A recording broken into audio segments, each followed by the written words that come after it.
Haleluya, shalom yang seren JC. Berikan tepuk tangan yang terbaik buat Tuhan Allah, kita serahkan. Haleluya. Sekali lagi serahkan. Haleluya. Haleluya. Seberapa banyak di antara yang kita bahwa hari-hari ini percaya setiap kita boleh melewati hari-hari karena kita punya Tuhan yang dahsyat. Boleh lambaikan tangan kalian tinggi-tinggi di hadapan Tuhan, teman-teman. Yuk yang sering JC, dimanapun kalian berada hingga saat ini, aku mengajak kalian untuk tutup mata kalian. Karena boleh angkat kedua tangan kalian di hadapan Tuhan Yesus. Ambil waktumu saat ini. Kami percaya Tuhan, kami ada sampai saat ini semua karena kebaikan-Mu dalam kehidupan kami ya Bapa. Terima kasih kalau saat ini ya Tuhan Yesus, kami boleh terus ya Bapa memuji. Kami boleh terus menyembah Engkau ya Tuhan Yesus. Semua karena kami tahu ya Bapa, Engkau Allah yang dahsyat, Engkaulah pengharapan kami ya Tuhan Yesus. Terima kasih ya Bapa kalau saat ini ya Tuhan kami masih boleh beribadah ya Tuhan Yesus. Kami percaya Tuhan ada maksud-Mu atas setiap kami anak-anak muda di tempat ini ya Tuhan Yesus. Bukan sesuatu yang biasa yang Tuhan siapkan, tetapi sesuatu yang luar biasa sudah Tuhan rencanakan atas setiap kami ya Tuhan Yesus. Biarlah hari demi hari ya Bapa kami boleh terus mencari Engkau. Kami boleh terus menaruh harapan kami hanya kepada-Mu Tuhan. Sebab kami tahu Tuhan Yesus, kami tidak bisa menjalani hari-hari kami bersama Engkau. Kami mendapatkan kekuatan yang baru. Kami mendapatkan pengharapan yang baru. Terima kasih Tuhan Yesus. Terima kasih Roh Kudus. Pada saat ini Tuhan, kami mau kembali menaikkan ucapan syukur kami. Kami mau bersorak-sorai. Kami mau menyembah Engkau ya Tuhan Yesus. Bertatalah atas setiap pujian penyembahan kami hanya di dalam nama Tuhan Yesus. Kami siap bersorak-sorai. Kami siap meninggikan nama-Mu. Mari setiap teman-teman yang siap bersorak-sorai sama-sama kita katakan amin. Sekali lagi berikan tepuk tangan yang terbaik buat Tuhan Allah, kita serahkan. Seberapa banyak di antara kita yang siap memuji Tuhan, boleh lambaikan tangan kalian. Sebab kita percaya kita punya Tuhan yang ajaib, Allah yang ajaib. Amin. Haleluya.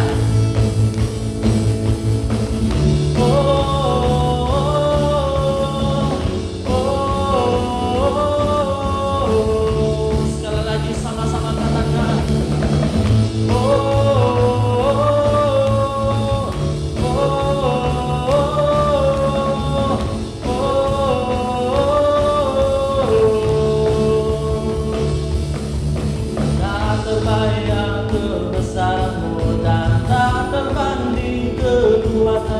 Tuhan, Kau megah bagiku.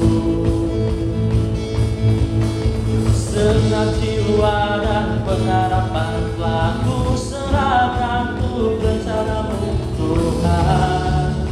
Kau Raja atasku.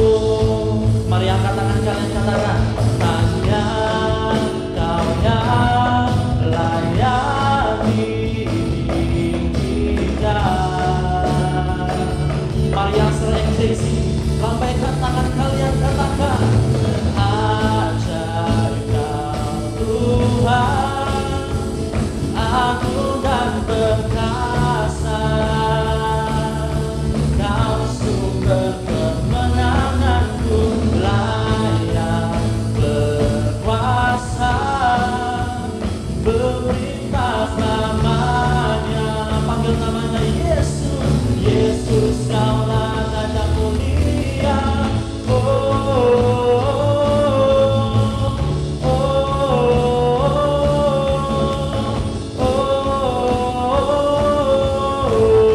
Kata-kata terbayang kebesaran-Mu, dan terbayang kebesaran-Mu, dan tak terbanding kekuatan-Mu Tuhan. Kau megah bagiku. Senang jiwa dan pengharapan kami Tuhan.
mau sama-sama lebih lagi menaikkan setiap ucapan syukur kita di hadapan Tuhan.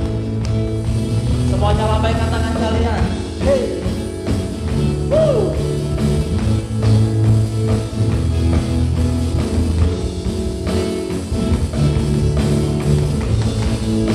Dengan imanmu katakan, ajaib Kau Tuhan, agung dan perkasa. Kau sumber pengharapan kami Tuhan, Kau sumber kemenanganku, layak berkuasa, memerintah selamanya.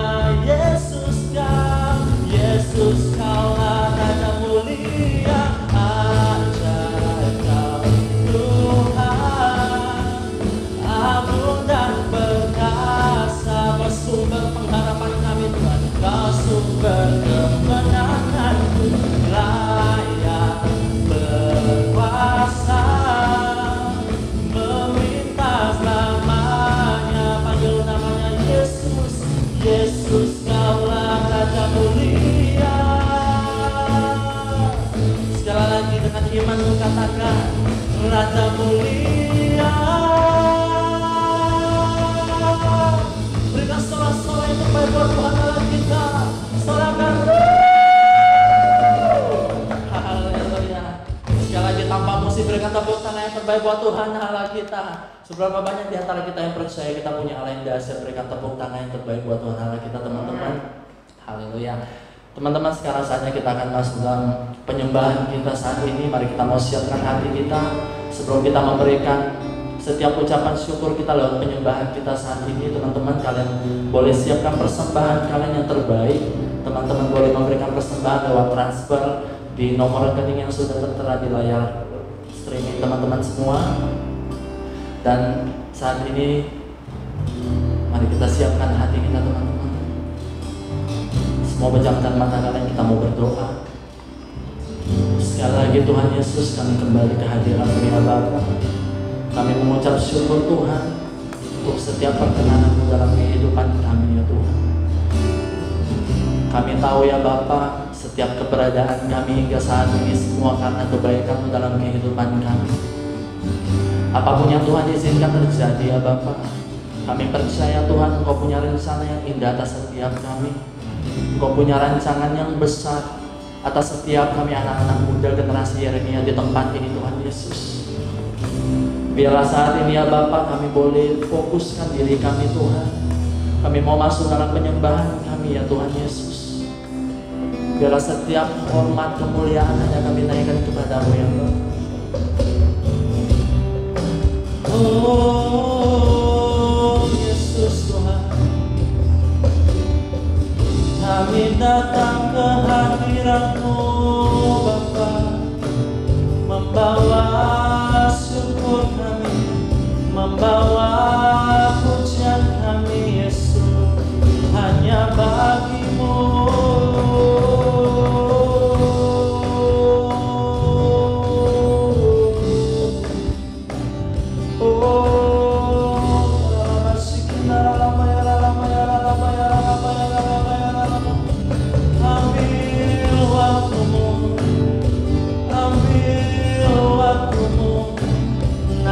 Syukur-Mu, naikkan sembah hanya bagi Yesus.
kemuliaan hanya bagi Tuhan.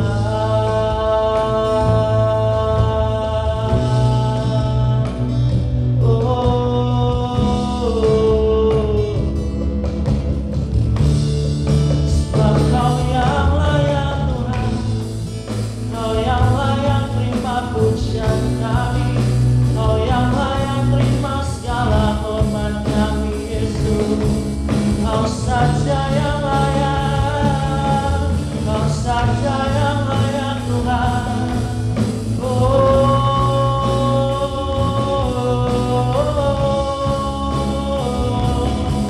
Mari sembah Yesus, mari agungkan namanya.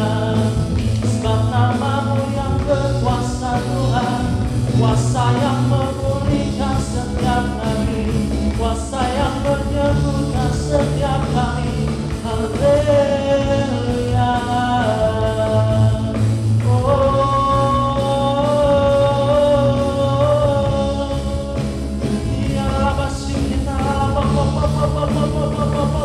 Sembah Dia. Mari yang berwaktu kalian saat ini sembah Dia. Naikkan syukurmu, naikkan ucapan terima kasih buat segala kebaikan Tuhan, buat segala kebaikan-Mu Yesus.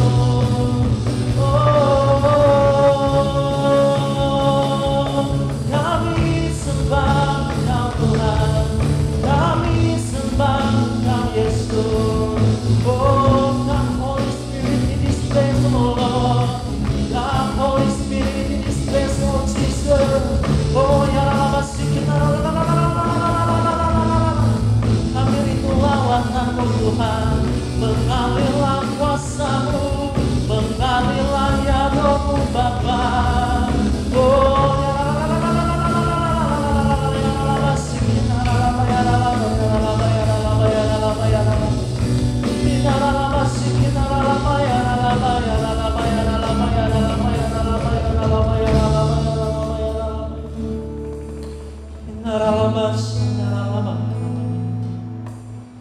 kami tahu Engkau hadir di tengah-tengah kami saat ini Tuhan Yesus, memulihkan setiap keadaan kami yang patah Tuhan, membangkitkan setiap keadaan kami yang sedang kering ya Tuhan Yesus. Kami percaya Tuhan, bersama-Mu kami tidak akan pernah goyah, bersama-Mu kami akan selalu kuat Tuhan, melewati setiap badai persoalan yang kami hadapi ya Tuhan Yesus. Terima kasih Tuhan, terima kasih. Terima kasih untuk setiap mujizat yang terus Tuhan nyatakan atas setiap kami. Terima kasih Tuhan untuk saat ini ya Bapa, kami boleh menyembah-Mu Tuhan. Kami boleh bersorak-sorai meninggikan nama-Mu ya Bapa. Pada saat ini kami mau siapkan hati kami ya Tuhan Yesus. Kami mau masuk dalam kebenaran firman-Mu Tuhan. Kau berkati hamba-Mu Ceria yang akan menyampaikan firman-Mu ya Tuhan Yesus. Kami percaya Tuhan, apapun yang ia sampaikan saat ini Tuhan, itu merupakan isi hati yang Tuhan mau atas setiap kami anak-anak muda di tempat ini. Terima kasih Tuhan, terima kasih berbicara atas setiap kami. Kami siapkan hati kami, kami rindu mendengar kebenaran firman Tuhan. Di dalam nama Tuhan Yesus kami sudah berdoa, kami sudah mengucap syukur. Haleluya, amin.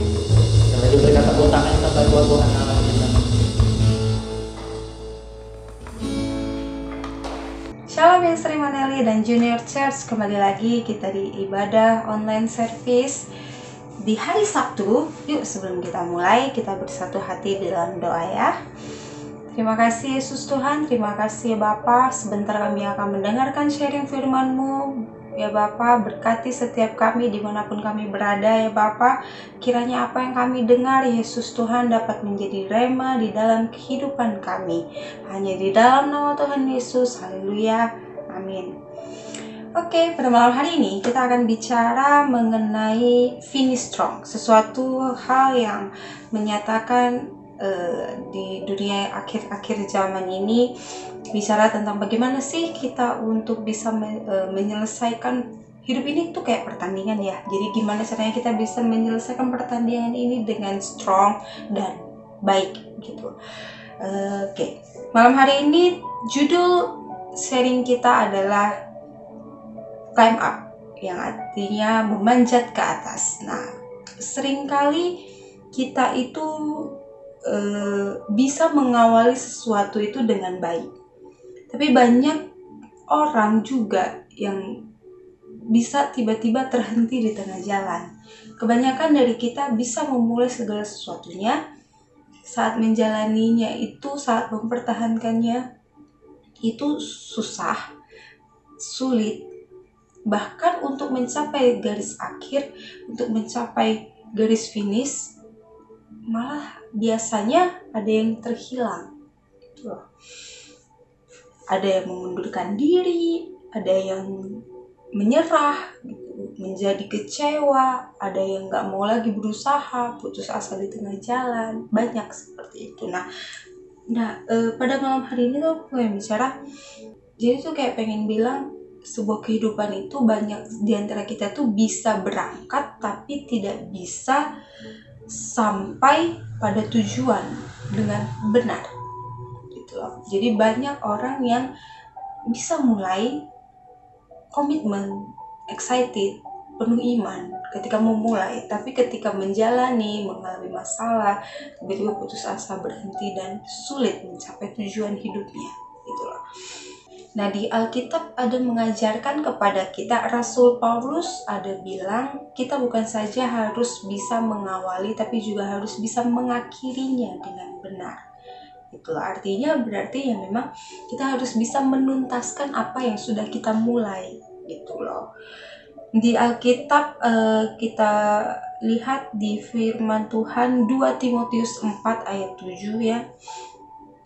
Di situ akan Paulus ada bilang, aku telah mengakhiri pertandingan yang baik dan aku telah mencapai garis akhir dan aku telah memelihara iman. Artinya memang hidup kita itu ada garis finishnya. Memang hidup kita itu ada tujuan akhirnya gitu loh. Bukan cuma sekedar kita hidup seperti begini, kita tumbuh besar, kita belajar, kita makan, kita bekerja, kita ngelakuin segala hal untuk diri kita di dunia ini gitu, sekedar gitu doang, enggak gitu, tapi ada tujuannya gitu. Yohanes 13 ayat 1, setelah Yosua menjadi tua dan lanjut umurnya, berfirmanlah Tuhan kepadanya, engkau telah tua dan lanjut umur, dan dari negeri ini masih amat banyak yang belum diduduki. Artinya banyak juga beberapa tokoh-tokoh Alkitab pun yang tidak menyelesaikan tujuan hidupnya. Nah, sebelum aku masuk lebih dalam, aku pengen nanya ke kalian pribadi lepas pribadi, apakah kalian menyadari tujuan hidup kalian itu apa? Apakah tujuan hidup kalian hanya yang penting aku bisa lulus kuliah, atau yang penting aku bisa bekerja dengan posisi yang baik saja, atau yang penting aku bekerja dengan gaji segini sudah cukup gitu? Kalian boleh tanya sama diri kalian masing-masing, apakah tujuan hidup kalian? Karena aku percaya setiap kita, kalau kita memberi diri kepada Tuhan, Tuhan pasti merancangkan tujuan hidup yang luar biasa, bukan yang biasa-biasa aja. Nah, ketika untuk mendapatkan rancangan Tuhan, tujuan hidup yang luar biasa, otomatis masalah proses jalan ke situ pun pasti luar biasa. Luar biasa dalam hal bukan hanya jalan tol lurus gitu doang. Kalau kalian mau pergi ke puncak, contohnya aja kalau mau pergi ke Brastagi ya di Medan, Brastagi di Medan itu bagus banget tempatnya. Kalau mau ke sana, prosesnya lumayan resiko jalannya, karena kenapa, melingkar, berliku-liku gitu. Jadi kalau orang yang bawa mobil yang gak terlalu jago bisa rawan kecelakaan. Tapi ketika dia sudah sampai, misalnya dia bisa bawa mobil dengan baik dan benar, ketika dia sampai di tujuan, dia akan menikmati pemandangan yang luar biasa yang gak ada di Medan gitu loh. Jadi kayak seperti itu ilustrasinya. Kalau misalnya kita mau mendapatkan tujuan hidup kita yang luar biasa, pasti prosesnya juga luar biasa gitu loh. Jadilah orang Kristen yang bukan hanya datang dengan rutinitas atau dengan kegiatan-kegiatan, atau hanya karena segan, atau hanya karena mengisi waktu. Tapi jadilah orang Kristen yang punya passion. Jadilah dan siaplah menjadi orang Kristen yang dipakai Tuhan luar biasa.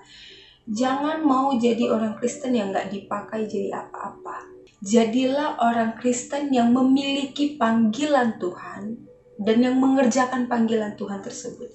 Jangan mau jadi orang Kristen yang tidak menjadi apa-apa. Nah, di ayat Alkitab selanjutnya di 2 Timotius 4 ayat 9 itu ada kisah tentang Rasul Paulus. Dan di situ ada dikatakan Demas itu adalah pembantunya Rasul Paulus. Ceritanya itu Demas, jadi di 2 Timotius ini dikatakan itu dalam pelayanannya Demas ini dia tuh mengundurkan diri dan mengalami rasa kecewa gitu sama Rasul Paulus. Di sini tuh ini adalah contoh ketika dalam pelayanan kita memilih untuk mengundurkan diri dan kita memilih untuk lebih membesarkan rasa kecewa kita dan tidak melayani lagi. Dan itu seperti kita membiarkan iblis mengambil alih dalam hidup kita. Dan secara tidak langsung itu membuat kita jauh daripada Tuhan. Dan secara nggak langsung itu pun membuat kita nggak bisa sampai pada tujuan hidup kita. Tujuan iblis adalah merusak kehidupan yang sudah Tuhan rancangkan dalam hidup kita. Ingat di ayat Alkitab firman Tuhan juga ada dikatakan Tuhan selalu merancangkan rancangan yang terbaik untuk setiap kita, ya kan? Tapi karena iblis tidak senang kalau rancangan itu akan terjadi untuk setiap kita, makanya dia suka ganggu kita dengan cara seperti apa?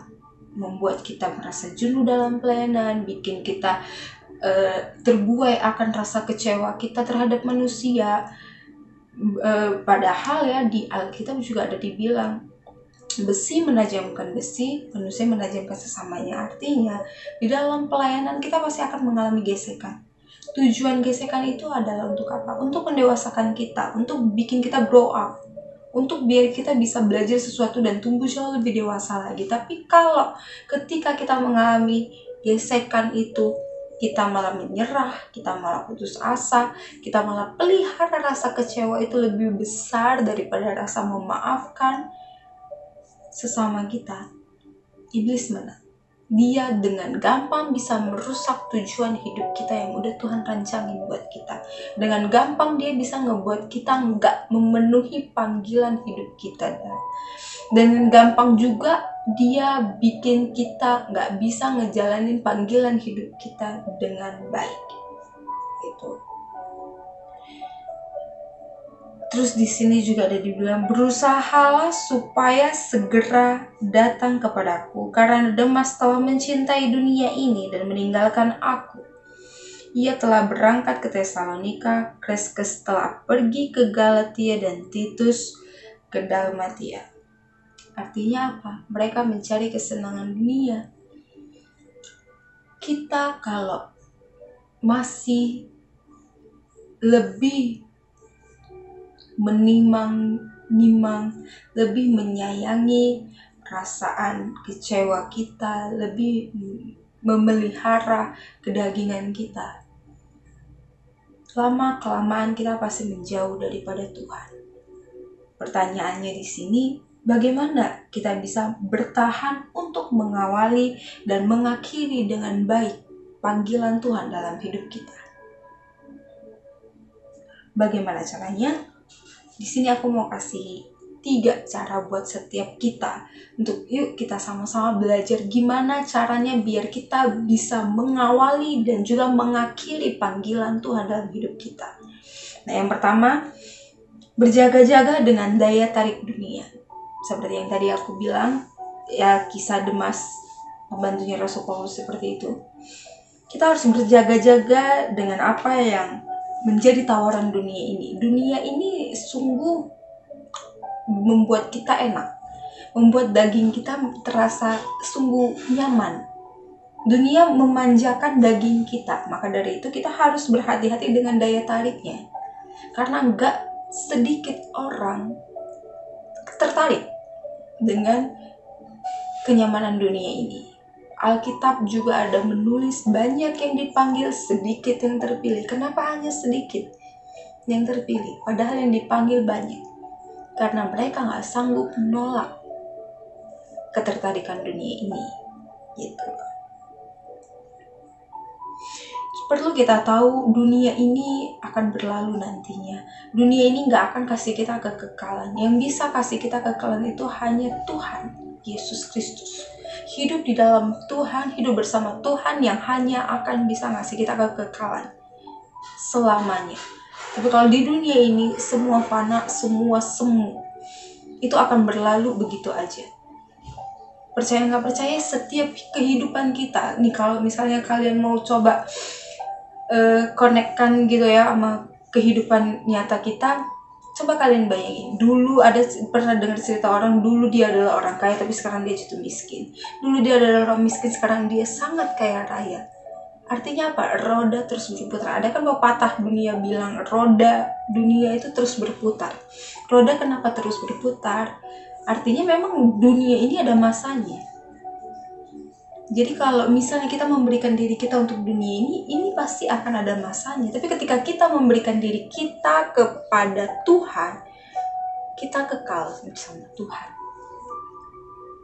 Kita aman bersama Tuhan. Nah, hidup itu ada 2 level. Yang pertama yaitu level hidup di dunia, dan level hidup yang Tuhan Yesus bawa. Jadi jika kita mempertahankan nyawa kita mempertahankan keinginan daging kita, itu semuanya sia-sia. Di Matius 10 ayat 38, barang siapa mempertahankan nyawanya, ia akan kehilangan nyawanya. Dan barang siapa kehilangan nyawanya karena aku, ia akan memperolehnya. Artinya hidup kita ini punya 2 level nih, gitu. Hidup yaitu level hidup dunia atau level hidup yang Tuhan beri. Semua tergantung pilihan di kalian. Mau hidup secara apa dan mau hidup bagaimana, gitu. Ketika kita menerima Yesus dalam hidup kita, artinya kita menerima kekekalan itu. Satu pesan aku, jangan pernah mau menggantikan level hidup bersama Tuhan, level kekekalan hidup kita bersama Tuhan dengan level duniawi ini, dengan level kehidupan dunia ini. Jangan mau tukar kehidupan kita bersama Tuhan dengan dunia ini. Gak worth it sama sekali. Jadi itu gak akan menguntungkan kita. Mungkin sekarang akan terlihat menyenangkan, mungkin sekarang akan terlihat wow enak, wow asik, wow dia bahagia sekali. Tapi kalau ditelusuri jauh lebih dalam, apakah dia benar-benar mengalami yang namanya rasa bahagia? Pernah dengar gak orang bilang orang kaya itu tidurnya gak nyenyak karena dia terus takut, dia terus pikirin duitnya. Artinya walaupun kamu jadi kaya raya, itu tidak menjamin kamu bahagia. Bisa saja kamu hidup pas-pasan tapi kamu penuh sukacita. Kenapa? Kamu bisa belajar bersyukur bersama dengan Tuhan Yesus. Tapi kalau ketika kamu punya duit malah membuat kamu tidak bisa belajar bersyukur, itu malah bikin kamu gak damai sejahtera. Nah, yang kedua itu adalah harus bisa menguasai rasa tidak berdaya dan putus asa dalam perjalanan hidup mengikuti Yesus. Ikut Tuhan itu gak gampang. Mau ikut hidup serupa, sekarakter dengan Kristus itu tidak mudah. Kita benar-benar harus melawan daging kita benar-benar harus mengikis daging kita. Maka dari itu, yang kedua itu adalah kita harus bisa menguasai rasa tidak berdaya dan rasa putus asa dalam mengikuti Tuhan. Ngerti ya maksudnya ya? Setiap kita pasti pernah mengalami yang namanya putus asa, pernah ngalamin yang namanya kita gak bisa ngapa-ngapain lagi gitu. Aku udah sampai titik terendah aku gak tahu harus ngelakuin apa lagi. Tapi percaya ketika kamu bertahan tetap setia di dalam Tuhan, pasti bisa ngelewatin itu semua. Tuhan gak akan pernah ngasih badai yang melampaui batas kita. Karena Tuhan tahu kapasitas dan kemampuan kita, makanya Tuhan kasih kita cobaan seperti itu. Yakin, percaya, tetap teguh aja, kita pasti bisa lewatin itu bersama Tuhan. Terus berpegang sama Tuhan dan percaya kalau kita pasti lewatin itu. Gak mungkin kita gak bisa lewatin itu. Harus punya iman. ya. Terus di dalam pelayanan sering ngalamin gesekan, stres, bingung mau ngapain, aduh bosen, jenuh. Carilah orang lain untuk saling sharing. Cari orang lain untuk membantu kita membangkitkan kembali sisi rohani dalam hidup kita. Aku percaya setiap kita Tuhan ciptakan ada dua sisi duniawi dan sisi rohani kita. Mana aja yang mau kita bangun lebih besar? Mana yang mau kita bangun untuk jadi tombak hidup kita? Apakah kerohanianmu ataukah jasmanimu saja yang mau kamu pelihara? Kalau memang kamu mau lebih mengembangkan jasmanimu, silakan. Tapi kalau kamu mau lebih mengembangkan kerohanianmu, ketika kamu mengalami tekanan, ketika kamu mengalami cobaan, ketika kamu mengalami rasa putus asa, kecewa, kamu gak bisa ngapa-ngapain, kamu stres, hopeless, depresi, apapun itu, saat melayani Tuhan, carilah kakak rohani yang kamu percaya. Carilah orang-orang yang kamu rasa bisa bangkitin kerohanian kamu lagi, yang kamu rasa bisa membuat kamu on fire lagi sama Tuhan. Gitu loh. Jangan pernah menyerah. Kamu dan saya, kita pernah ngalamin masa-masa dimana aduh jenuh pelayanan, aduh aku sama dia lagi gak enakan nih. Aku juga pernah ngalamin itu. Bukannya gak pernah. Justru ketika mengalami itu aku bisa belajar sesuatu. Kalau aku gak pernah ngalamin itu, aku gak akan pernah belajar sesuatu. Gitu.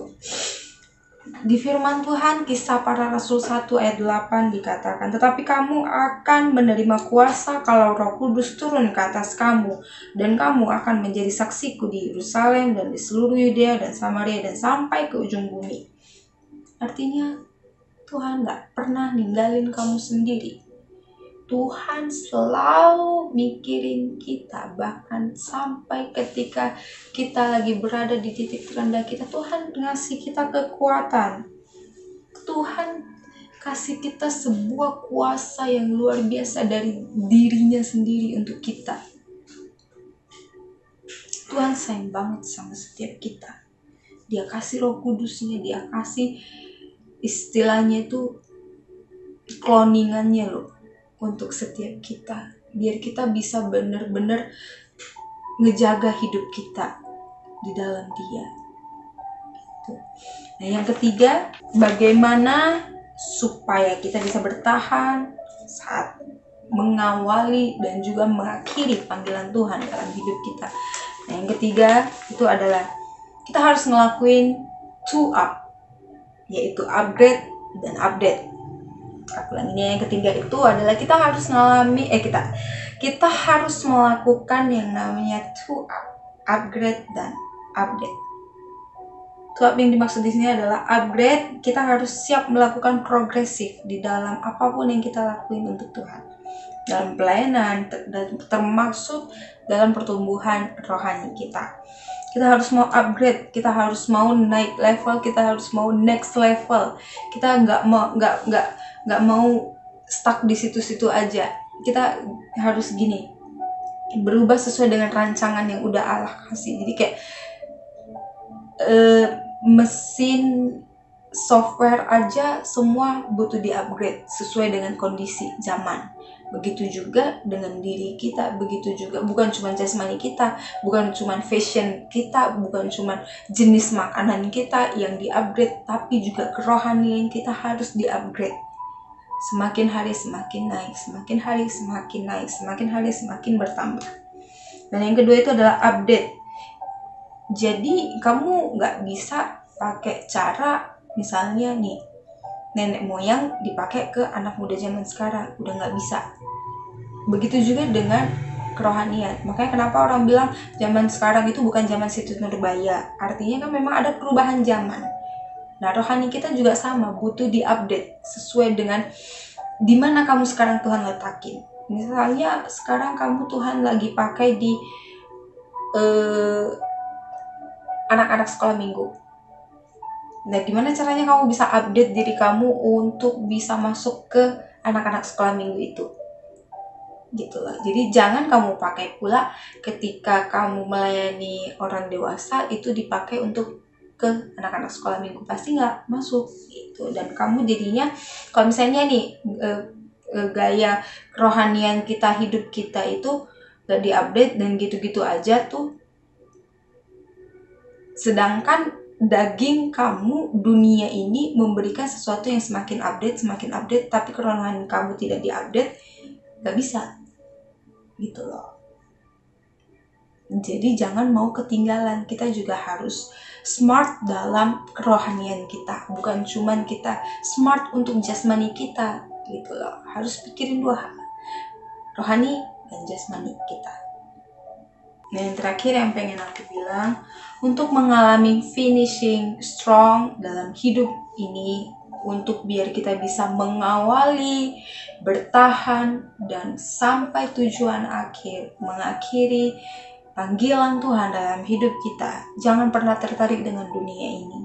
Dengan cara hidup sederhana, harus bisa menguasai rasa tidak berdaya kita, harus bisa menguasai rasa putus asa kita dalam perjalanan mengikuti Tuhan.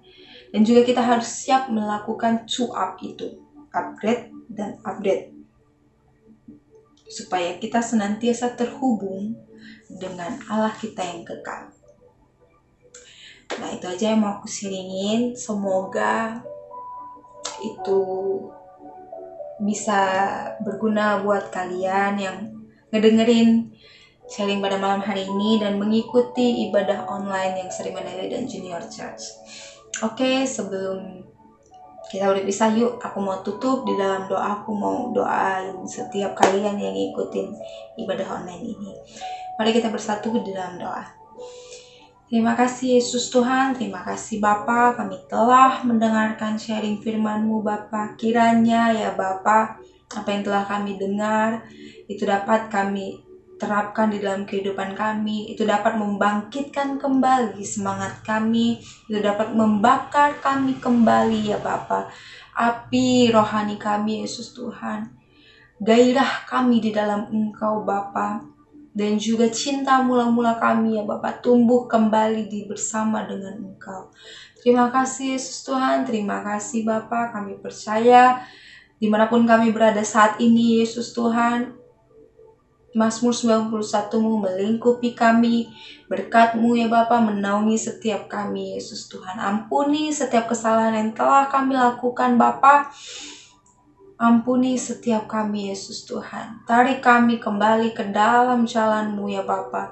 Ajar kami terus untuk memahami panggilan-Mu dalam hidup kami. Ajar kami agar kami dapat menyelesaikan tugas yang Engkau berikan dalam hidup kami Bapa. Ajar kami ya Yesus Tuhan untuk finish strong dalam panggilan-Mu dalam hidup kami Yesus Tuhan. Kami serahkan semuanya ke dalam tangan-Mu hanya di dalam nama Tuhan Yesus Kristus. Haleluya. Amin. Tuhan Yesus memberkati.